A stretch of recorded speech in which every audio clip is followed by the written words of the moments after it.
they're the ones that don't look at these challenges as nails in their coffin. They look at them as opportunities, and to become better. The future of dentistry belongs to the innovators. Welcome to Innovation in Dentistry. I'm your host, Sean Zayas, and I believe that the future of dentistry is going to be unbelievably great over the next decade and 2 decades. But the question isn't that. The question is, are you going to be part of what makes dentistry great?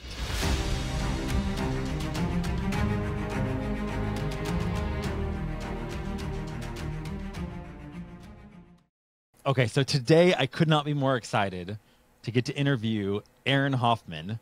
And truth be told, I don't know much about Aaron. I just know he comes highly recommended by the Mel Gibson of dentistry, which is Dr. Chad Duplantis. So before I set you up, let me just say, Aaron, thank you so much for letting me interview you today. Yeah, absolutely. My pleasure. This is great. Okay, so to set the stage, innovation, Aaron, can take on so many different forms. There's clinical innovations, there's technological innovations, but behind all of that, there's always some sort of mindset or belief set in an individual that gets them to be like, why not me? Like, why can't I pioneer positive change in the industry? And that's what I'm fascinated by. So for anyone that's listening to this podcast and not watching it, you're probably not going to understand. But for anyone that's watching it, Aaron, right now you are in a pretty awesome dental lab. Is that correct? Yeah, thanks. My dad started this in 1981. I should probably rephrase that. He had a coworker, co-manager of another lab.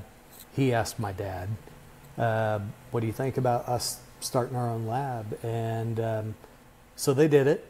And through the ups and downs, but we were in a 1,200 square foot facility.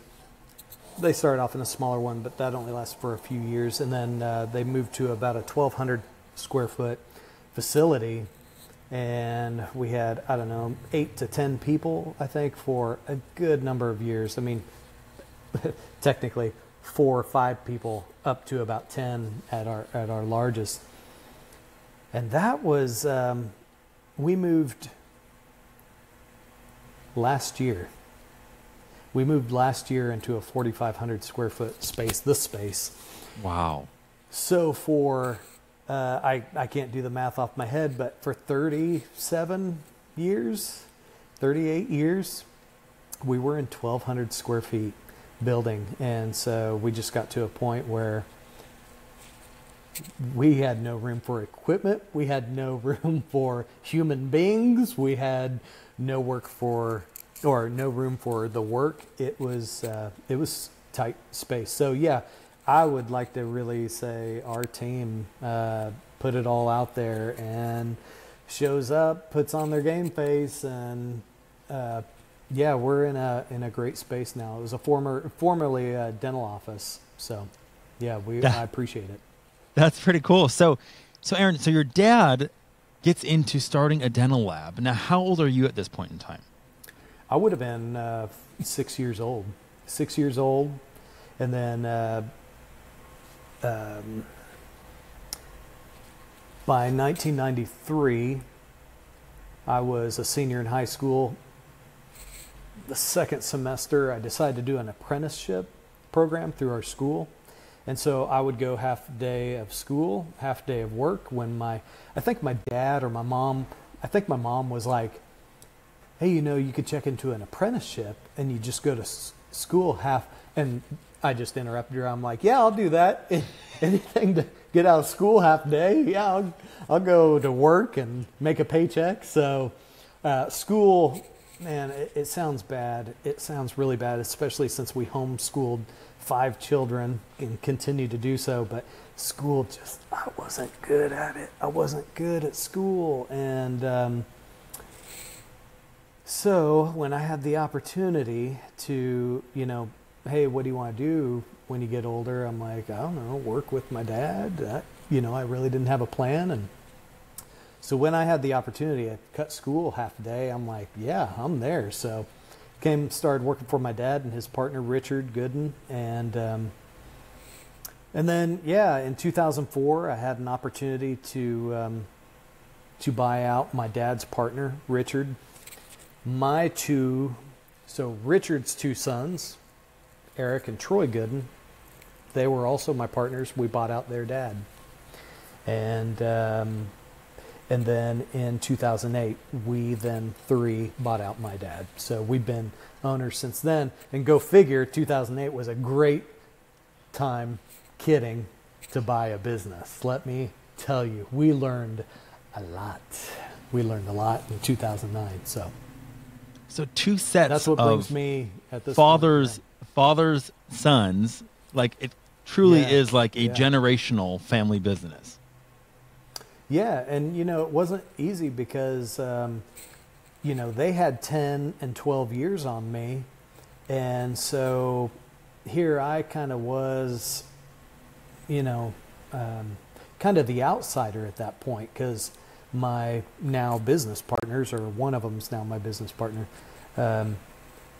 here I was kind of coming in as they could see the writing on the wall. Oh crap, we got a third partner here, a potential third partner if he hangs in there. And so, but it's interesting because we started developing, and I think we embrace this more as partners, but strengths and weaknesses, and that's one of the things you have to, I'm talking about strengths and weaknesses today, talking with our couple team members that you and I discussed earlier, just focusing on weaknesses. You can just pick a person apart, but what's interesting is that can come right back at you. We can spend all day long picking each other apart. So I think we did a really healthy job of picking out each other's strengths, and which I would say one of my strengths was I'm not a paperwork guy. I'm not a businessman. I really am not. I'm a technician that happens to own a business, and we're always problem solving. And somebody, this may not go over well with some listeners, but Ted Nugent, I don't listen to him, but I heard him say one thing one time. And he said, well, while everybody else was going to school, I was too busy learning. Not 100% true, but kind of true. If nothing else, for a guy that didn't go to college, probably applicable to myself and even my partners. They're kind of the same way. They were more artists, and so here we are, three guys running this business, not having a clue what we're doing in 2008, 2009, as far as running an actual business. So we had a financial advisor that my dad and his partner, had already had within the business. And so he helped us navigate 2008, 2009. And so, yeah, we're thankful and grateful that we're still here, It's been, 15, 16 years since then. And that's no small feat. So let me just even honor that. That's such an accomplishment to keep a business going, to keep growing. That's challenging, especially like you're saying, without the business background. I know you guys got mentorship from your dads, but at the same time, the rules of the business and the rules of the game change all the time as the marketplace is evolving. As new technologies come out, as new ways to market come out, as maybe certain labs that are now offshoring come into the marketplace, and all of a sudden price, gets driven down. You guys have had to handle all of those things. So I'm sure like there's been this evolution, and there's this resilience that you guys have had to develop on how do we stay ahead of the game. Yeah, and when you think about the big picture, like right now, my thought and my partners, and I'll just update this a little bit. So since then, I have 2 additional new partners. So I still have Troy, my original partner, but his brother, Eric, he still works here, but he's sold out to his 2 young sons. So they're now partners with myself and Troy. And I'm telling you, that's the part that is pretty amazing, that we all get along. We all know our strengths. We definitely know our weaknesses. Nobody's perfect, but when we encourage each other and each other's strengths, man, we're getting it done. It's pretty sweet to see, and all those, in 2008, 2009, like, is this place even going to be around? I'll never forget when we were going out and trying to really, what's the word I'm looking for, solidify some of our accounts. Back in 2008, 2009, we were mostly just in Topeka, capital of Kansas, and mostly in Kansas. We had maybe an account in Oklahoma. That was kind of it, And I can remember going and knocking on doors, trying to get new business. At the time, too, we had our financial guy said, hey, guys, just to let you know, we were in about month 8, something like that, just the way things were going. And he's like, you guys are cumulatively going to be owing about $250,000 in taxes. So we need to get ahead of that. Well, yeah, that'll send you out knocking on doors, and that really kind of put me in a posture of really respecting people that do cold calls, because they're just trying to make a living, and that's who I was. And I was knocking on dentist's door. Hey, I'm Aaron Hoffman, this is Troy Gooden, this is Eric Gooden. And, we wouldn't get to see the dentist doesn't have time, and I get it. But one of our last stops of one of the days that we went out, I'll never forget, a dentist said, hey, Aaron, or you guys, I want you to come back into my lab. We had been joking and talking about old times, because he was an account we had had for quite a while. He said, I need to show you guys something. I just want to tell you, I appreciate all the years that your dad and Richard, they've always done great work, and now you guys are doing great work. But I need to show you my new machine that will actually mill out a crown for me. And so basically it goes without saying, I don't need you anymore. He didn't say that, but it kind of went without saying. Yep.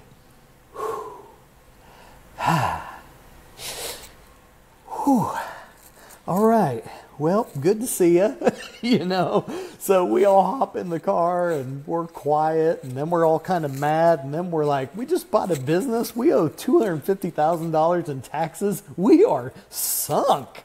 This is not good, So, but it can either be your anchor or it can be your wind, right? Not to sound like a Facebook meme, but so we just started plugging away, and we came back and told everybody, hey, so we're in competition with the machines, almost like Terminator, and so everybody put your best foot forward, and everybody put their heads down. But, that's where we found out in those times, if we embrace that, maybe we can have the technology working for us.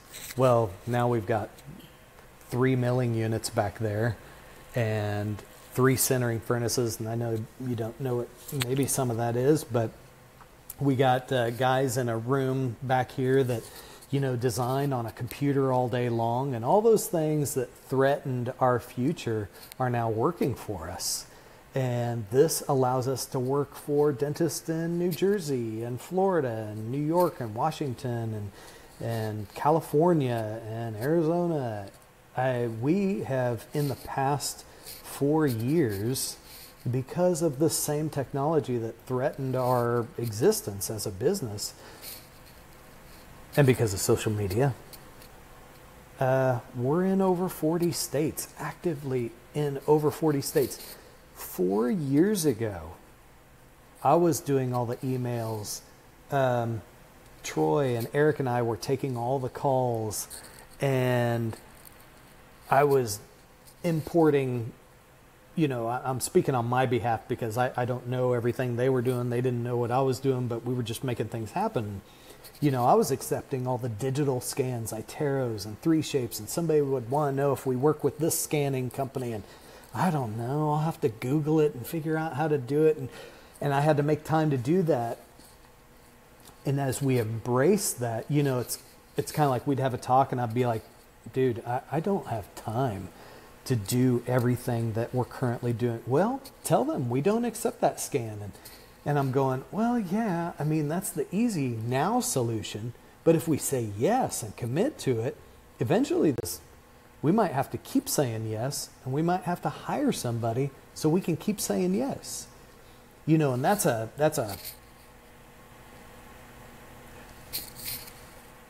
I learned in that 2008, 2009, you don't say no.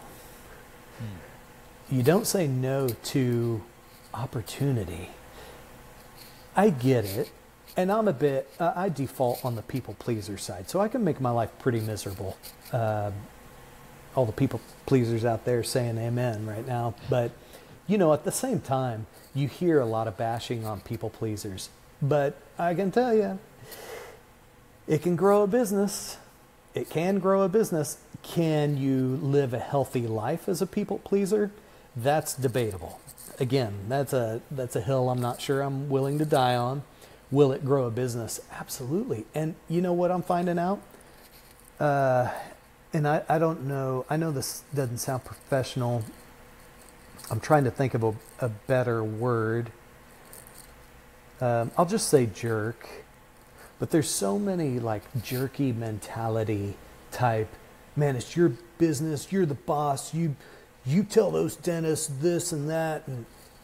But I'm just going, I want these people to be my friends. Like, it's easier to work with friends than it is jerks, or bosses, or so I think that's the relationship part that's very important, and social media makes that really fun, because I can remember, and you tell me, dude, if I'm rambling, because I spoke at an event here a couple weeks ago, probably a month ago, and when I compact that 40 years of our business into a 20-minute, so here's our story, I'm like, man, we've been through a lot. Like, and I've been through 30 years of that.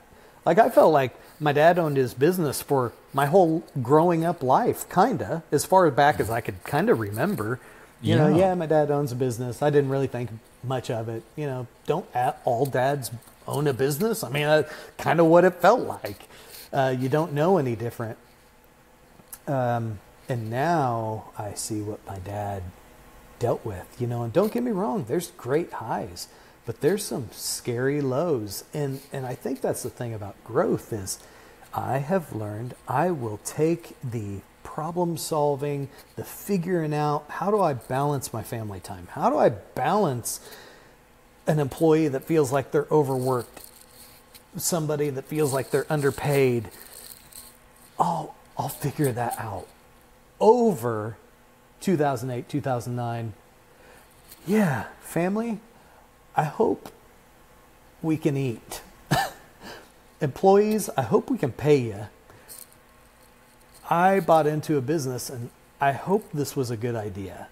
I mean, you can't sleep. And then you wonder, man, we're not getting enough business. Do people even like me? Do they like Sunflower Dental Studio? Do they think we're any good? Do they think I'm any good? Am I any good? Dude, those are mental issues. You're digging deep into like core character flaw, possible integrity issues, or I don't know about integrity. You can still be a good person, just be in the wrong game. Just identity. Like, do I have enough? Am I going to succeed? You're right. And so, to manage growth, I just texted a dentist here probably an hour and a half, 2 hours ago. I'm like, I can't help but make my life kind of miserable because there is that dopamine hit, you know, of, man, a new doctor called, and I guess we'll just figure out, I don't know, here we are in 4,500 square feet, and I'm going, I don't know where we put more people. But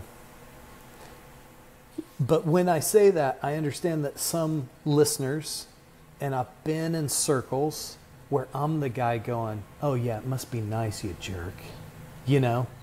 So I never want to speak in a way of making it sound like, oh man, this must be rough. It's a tough life being in a business that's growing, and I don't ever want it to sound that way or arrogant.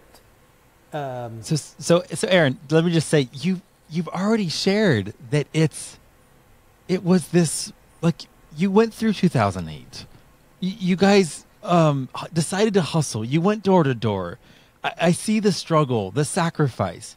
If you enjoy the spoils of some sense of, you know, it's prospering right now and the marketplace is responding and dentists like what you're doing and you're having the problem of how do we scale, like, anyone that's going to be a hater, who cares? Like, any natural person is going to be like, Aaron, way to go. Anyone in the trenches. That's what I love about that. What that Roosevelt quote about, you don't care about the cynic that's on the sideline, that timid soul that's going to hurl accusations about, you know, oh my gosh, like, look how arrogant he is or whatnot. If they're not in the game, their voice doesn't matter. And if they are in the game, they're going to have so much understanding of what you're talking about that they're going to want to applaud and congratulate you, because that's amazing. Like, congratulations. Well, thank you. I think the relational part, that's what's cool about social media, is so many of the dentists that we have partnered with and we have the pleasure of serving, is I do believe that there is a magnetic trait that is undeniable, in the sense that it used to be, hey, we're Sunflower Dental Studio. I know you don't know us, but we'd love the opportunity to work for you. Well, would we? I don't know. Maybe you're no good. Maybe you're a waste of our time. Maybe we're a waste of your time. Maybe your quality you're used to was this, and maybe we're down here. Or maybe we're used to getting this kind of work, and everything we do for you is a remake. This was a waste of time. I think the cool thing about social media is you put out the results, and they're real. They can't be fabricated. You repost what somebody's saying about you, and you've already, because of what you've put out there, if you're being real, that's an important part. If you're being real, and I will say, even if you were a jerk, even if you were arrogant, you'd probably get some arrogant jerks to work for. I mean, you'd probably bring on some pretty hard people to work for. And I think that's one of the things that I've found is, I feel like some of our mentality somehow has brought on people that have that same mentality. So you know almost from the beginning, this is going to be a good match, because they are saying basically, hey Aaron, this is so-and-so, or hey Sunflower, through a email, hey Sunflower, I've been seeing some of your work, I'd love to partner with you guys. Well, why? Because they obviously like our results. They see some of the conversations we have, because sometimes I'll take screenshots of the camaraderie, the friendships, the fist bumps, and I think dentists are kind of, I mean, don't get me wrong, this is where we say, well, Amazon's going to take over everything. But are they? because by the thought of Amazon taking over, that would mean, have you ever been to Golden Corral? Right? Nobody wants to really raise their hand, but we've all been there, and it's glorious. It's wonderful. Especially the rolls. Yes, by any logical thinking, when Golden Corral rose up, all other restaurants should have fallen to the wayside, because Golden Corral I don't know, it's actually been so long, and I think we took our kids there about 10 years ago in Branson, Missouri for vacation. They're like, what? You've been neglecting us. This is child abuse. We love Golden Corral. Where else can you have pancake, steak, and cotton candy on the same plate? So, but that is the all-in-one, great price. I mean, PDQ, price, delivery, quality. You can pick two. Any two combinations of those three. That's how you can run a business. But Golden Corral kind of does like all three of those. It's all delicious. You get it now, and it's a pretty good price. I'm not saying it's healthy. I'm saying it's good. So how much stock do you have in their company? Yeah, right. Exactly. Do we want to cut to a commercial break? But you're making me hungry, man. And it's later where you are. So you're probably like... I know, it's the cotton candy and pancakes every time. But I think to myself, who doesn't still like to go to a steakhouse and have the waiter serve, or waitress, serve this hot, sizzling steak on the skillet still? And they're like, if you wouldn't mind, would you cut into your steak, make sure it's how you like it? Don't mind if I do. Thought you'd never ask. I believe in humans that there's an element of relationships and dopamine, and I want to serve you, and you want to be served, and I want to be served, and you want to serve me. That never goes away. That won't die. It will not go away. We enjoy that. That's the part of purpose that we enjoy. It gives us purpose to make somebody happy. And I don't think that's going anywhere. But again, if you have a mentality of, oh, we're sunk, then you're maybe playing the wrong game. And I've heard other podcasts or speakers, and there is that theme of the ones who overcome a lot of challenges. They're the ones that don't look at these challenges as nails in their coffin. They look at them as opportunities, and to become better. And hey, you remember last year how bad our lives sucked because we didn't have any business, and now this year, I mean, we put out the work, and so it's that's what I mean. I can kind of go all over the place when I talk about all this stuff, because it still blows my mind how much our business has changed and how much the world around us is changing. So, Aaron, I think you're in danger of becoming an entrepreneur, and I actually think you already are, because you're trying to portray that you're Aaron Hoffman, the technician, but you're beyond that. In your journey, you've already laid hold of mindsets, understandings, knowledge that's liberated you simply from. And I'm not saying being a tech isn't respectable. I'm just saying the way in which you understand the marketplace, the ways in which you are co-leading this company with the other partners, you are an entrepreneur.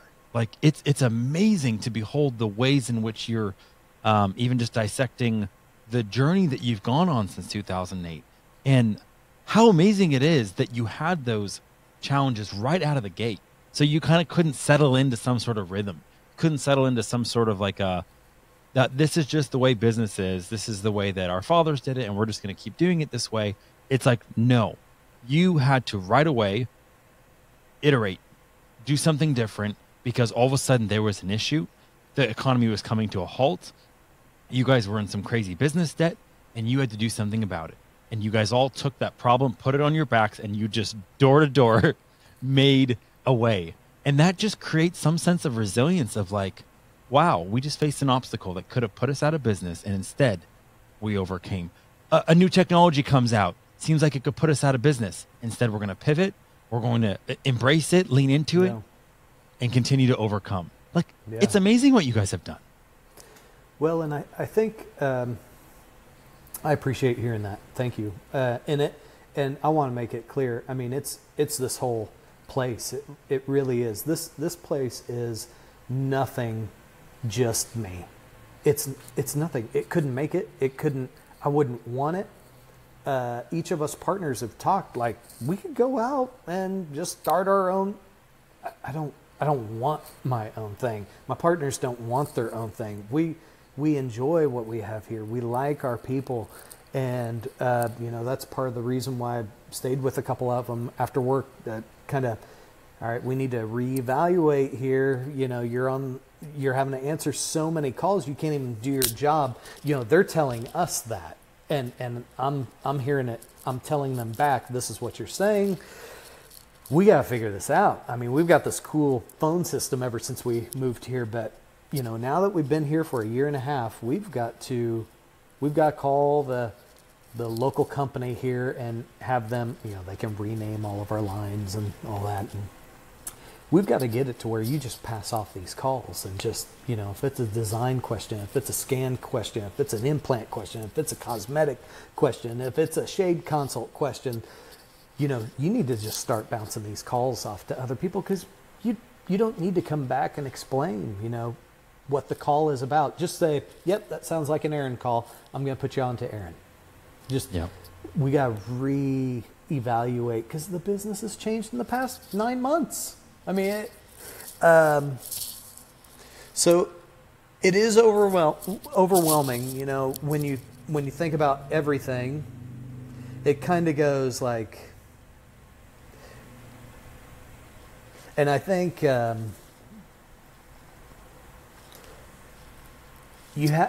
have learned to take it day by day. And so cliche, super cliche. But sweet glory, like if you try to look at it any bigger than that, it's overwhelming and very defeating, extremely defeating. And I'll never forget. So there was 2008, 2009, and those were rough because they were just scary, like financially. And prior to becoming an owner, I remember having different jobs while I'm a dental technician. I would paint rental homes. My wife and I'd be like, we need like $700, $800. Well, I'll talk to a guy at church. I know he's got some rental properties. He probably needs painted. I'll paint a house over the next like 2 or 3 weekends. I would do that. I used to work at FedEx. Just for a couple months, I'd work at 3 a.m. till 7. Then I'd drive to work and work from 7 to 4 or 5. Do whatever it takes, right? And so, but my brother said, well, Aaron, just thank God you only have financial problems. Well, yeah, that's pretty good. All right. So I took that from my older brother, big brother wisdom, and I've applied that. Well, then 2020, we hit COVID. And dentists could not work. So, which means labs can't work. Which means we're not working. What a weird thing to tell. I mean, in the history of the United States, we've never had this happen. So, all right. Well, we thought 2008, 2009 was tough. Here we go. So we tell our team, guys, we don't know really what's going on, but we're not going to get any work. And I don't even like to think about it. It was just such a wreck. So we closed our doors for 3 months. But at that time, we were in a small group at our church, and we were meeting there for a few weeks until things got real serious, and everybody was saying, nope. I mean, everybody was shaming each other, right? I heard that you guys were meeting, and there was so much stigma. So anyway, but before we stopped meeting there for a while and went to group chats, one of our friends said, I said, sorry, my wife got breast cancer, diagnosed with breast cancer a week before we closed our doors. So I started hearing that dentists are going to be closing and all that. My wife says, I've got to go to the doctor. I feel a lump in my breast. We go and we find out, a week before we closed, she's got breast cancer. All right. Well, what's interesting is I thought to myself, man, the world would, not word for word, but in my mind, I'm like, man, for me to be able to take you to your appointments, I mean, the world would have to stop, right? Well, it kind of stopped. And so I was able to take her to her chemo appointments and all that. So that, I don't know which it was, but both of those things kind of kept my mind clear from each other. Like, what's going to happen to the business? What's going to happen to my wife? Well, if I thought about my wife too long, I'd go back to the business and just ping pong back and forth because there was a whole lot going on. And I was thankful. So the lady from small group said, Aaron, you just almost have to choose to be grateful. And I'm saying that kind of in a rude way, but she didn't say it like that at all. She meant it in the best. She said it with way more tact. But it's so true. I had to make the choice to be like, thank God that I have a business that has to be shut down right now. Some people wish they had a business that could shut down. I had to change how, at least I have a wife that has breast cancer. Because some people out there are feeling so much loneliness, they want to put a gun in their mouth. Maybe I'm being a little too raw there, but I mean, that's the reality of loneliness, right? So yeah, I had to start digging deep and choose to be grateful. And so it was almost like from that moment on, we reopened our business. I'll never forget getting a call from a doctor in Georgia. I had been posting, by the way, in 2020, 2019, starting to post. I was invited to be a part of a dental group on Facebook. I got invited with about, I don't remember, dude, like maybe 200 people, 200 dentists. And I told my partners, guys, I've been invited into this group and they want me to share the lab side. And there's like 50 or 200 dentists in there. Well, find out, they're dental students. So they're not even working yet.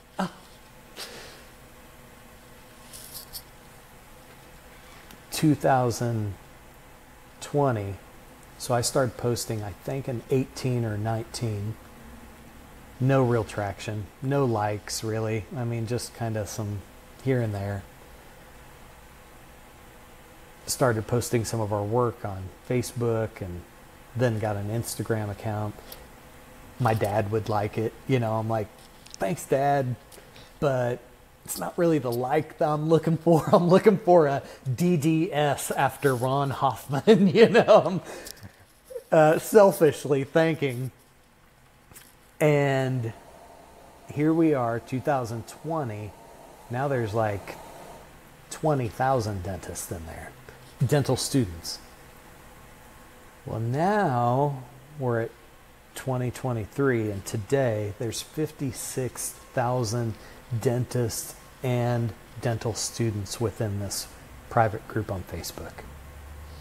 And I still share a weekly tip every week. And that's that investment too. That's what I mean. There's just so much, dude. People would say, Aaron, don't you want to go home, be with your family? And well, I do, but I've committed to this, and there's one of these days it's going to pay off. And my family understands. I've told them I want to come home, but I've got to do this Technician Tip Tuesday. I committed to it. I think there's a lot of opportunity to it, but now there's 56,000 dentists in there. Now there's dentists. students and dentists. And now there's students that graduated 3 years ago and now are saying, hey, Aaron, I just bought a fee-for-service practice in Ohio, Indiana, New York, Virginia, wherever, and I want to use you guys. I've been watching your tips for the past 2 years. It's paying off. It's paying off. And the interesting thing about social media is it doesn't cost anything but time. And don't get me wrong, man, time is expensive. It's our most expensive. Like, you can't get any of that back. You could say, well, it can get your life back because you won't have to work as much if you build enough, wealth or whatever. Oh, I suppose. But working less is not the same as gaining a year. You know what I mean? It's not the same thing. You can make more money. There's a difference between money and time. You can make more money. You can't make more time. So while it was a very expensive investment in that group, here we are because of those relationships. Dental students, hey, Aaron, I'm not a dentist, but I saw your tip on this. Is there any way, how would you handle it if this happened?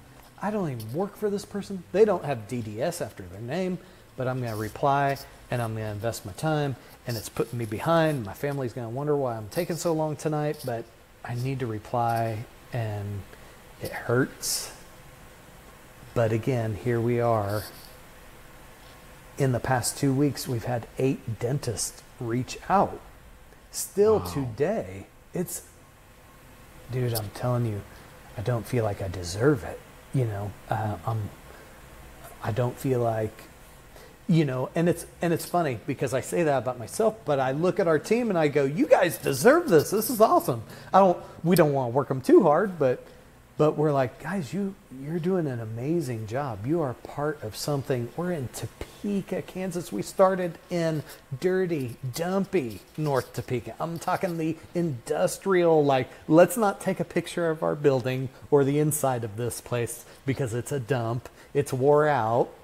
It certainly didn't start off that way, but after we overpopulated it inside and all this equipment, it was getting a beat down. And so I don't know if that's information that you're looking for, but I seriously still, 3 years later, I've learned to be grateful for these problems. Thankful that, yes, 8 doctors have called in the past 2 weeks. I got to be grateful because it feels overwhelming. It feels overwhelming. How am I going to do this? How are we going to do this? I've got some people complaining about being overworked, but that's the thing, is letting them know, and they should know that I and my partners are being genuine by letting them know, hey, we care about you. Trust me, we care about you. I mean, I've told them the same verbatim, I can't tell you how much you mean to, think about what would we do if you just left today? It wouldn't be good. So please just hang in there. We've made changes in the past. This is just another step we got to take in the right direction, but we value you. And it's interesting. The dynamic has changed in here over the past few years, because it used to be rough, man. Kind of like a locker room, like a men's locker room. You wear the wrong shirt, wear the wrong shoes, wear your hair the wrong way, making a statement. You look like a clown, whatever. This place is so much healthier, and we've got space now, so we're not all on each other's toes. So it's been good. I'm very grateful for, and yeah, you just never want to put off this. Anytime you talk about growth, you don't want to make it sound, again, like, oh, it must be nice, because I've been the guy in the circle that, I'll never forget in 2000 when my brother had an opportunity to buy a lake house. He was still working. He was working from home. He had a corporate job, working from home. And he was asking me if I wanted to buy in. I'm like, I don't know if you remember, but our business just closed its doors. And I don't know if we're ever reopening. Yeah, I don't think I'm interested. Truth be known, I don't want another place to take care of. So it worked out. And I don't say that out of bitterness. But the choosing to be grateful because we made it, we made it and we'll continue to make it. And we partner with those that have the same mentality and putting out their best. That's the greatest thing I could say about a lot of the new young dentists that we get is they're asking us, did everything look good? Please just let me know. Send it back. Send me a text. Say, hey, we can't see this. We need this better. I'm totally open. Man, that's so different than how it was years ago when we were being told, no, this is how it's done. You guys can make it work. And I mean, it's just changed because it's more of a relationship. We used to say we had relationships, but relationships are always better with gifts and memes sent via text message. Nothing like a good funny joke or something with a funny GIF after it on a text message. So okay, so Aaron, I love what you said. There was a lot there. I have to know, if you don't mind me asking, like, how is your wife? So my wife is full recovery. She's doing great. Here we are 3 years later, and there's scars but again, when you go through that, and I have to be careful how I say it because I don't want to just tromp through this, but because for some people it's not a gift. Some people it's a death, right? And so, and I don't want to make vague or too descriptive comparisons, but when you see someone who adopts a child, you're like, man, that's amazing. That's a gift. I could never do it, but that's a gift. That's awesome. You see somebody that has a child with special needs. That person looks at it like, no, they're a gift. I mean, they've shown me so much. And don't get me wrong, that's where I'm saying I wish I could tiptoe around everybody's situation, because some people are like, yeah, you're saying that, but it's not a gift. This is the worst thing that's ever happened to this child. And, so I don't want to say it out of any kind of disrespect.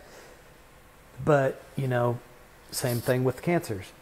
For us, it was a little bit of a gift that our children and myself, and I don't want to say it out of disrespect for my wife, because I didn't have breast cancer. My wife did. So, but she's on the same page with me that, the perspective you can gain from those lows, your hugs feel different, man. If your wife has never had a life-threatening situation, you don't know what those hugs feel like. You don't know.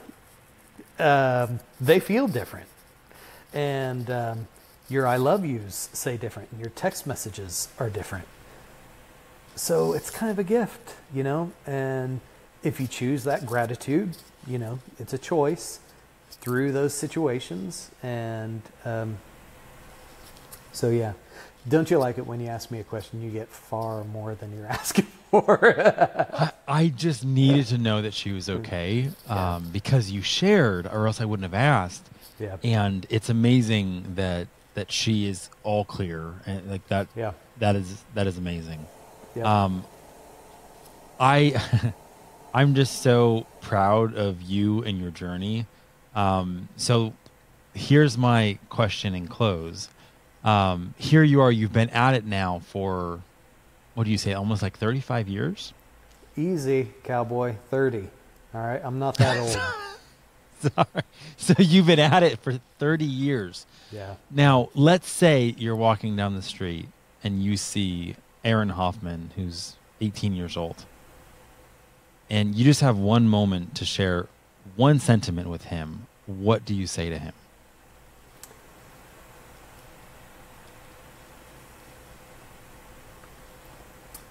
Remember how year after year, all your friends wrote in your yearbook, never change? Change. Because I'm not the same person I was last year. I wasn't last year the same as I was at, 5 years ago. And that same grace you give yourself to know that, no, don't get me wrong, man. You and I both know, and anybody knows, that there's some people that don't change. And that's hard. That's hard to deal with. But I know for myself, I'm like, and that's part of the reason why it's hard to work with those people, is because you're waiting for that change. Like, don't you want to change? Like, I'm glad I'm not the same. I don't want to be the same. I look at how I handled things today, and I'm kind of like, yeah, I hope I don't do that again, So that's part of the change. And so, yeah, I would say, because I used to be such a weirdo. Probably am. I still probably am a weirdo, but I was goofball. Like, I was a goofball. I mean, so yeah, that's what I would say. Is people tell you not to change, you change. It's good. It's a good thing. Amen. So Aaron, if people are listening right now and they're like, oh my gosh, I want to connect with this lab and see how they can help me out, where do you want them going? Yeah, so, that's a good question. They can connect with me on Instagram, and it would be Aaron space lab guy space Hoffman. Look for that. And on Facebook, I'm the same. I made them kind of the same. So it's Aaron Lab Guy Hoffman. And then you can connect, that way, or you can email us at techs, like technicians abbreviated. So TECHS at sunflowerdentalstudio.com. Aaron, thank you so much today, just for sharing the story that you shared, just about your journey. Like, I love what you're doing in dentistry. I love that you're pioneering. I love that you are just so open to growth and going where you need to go so you can continue just to add value in dentistry. Like, seriously, thank you so much for letting me interview you today. Well, thanks for the opportunity. I'm thankful for my partners who are very much the same mindset. I just happen to have this opportunity, but they're very much of the same mindset, good guys, and I'm thankful for them. So from all of us here at Sunflower, thanks, Sean, for the opportunity. Appreciate you, man. You bet. Thanks for listening, and be sure to follow so you never miss an episode. To learn more about what's going on in dentistry, check out innovationindentistry.com.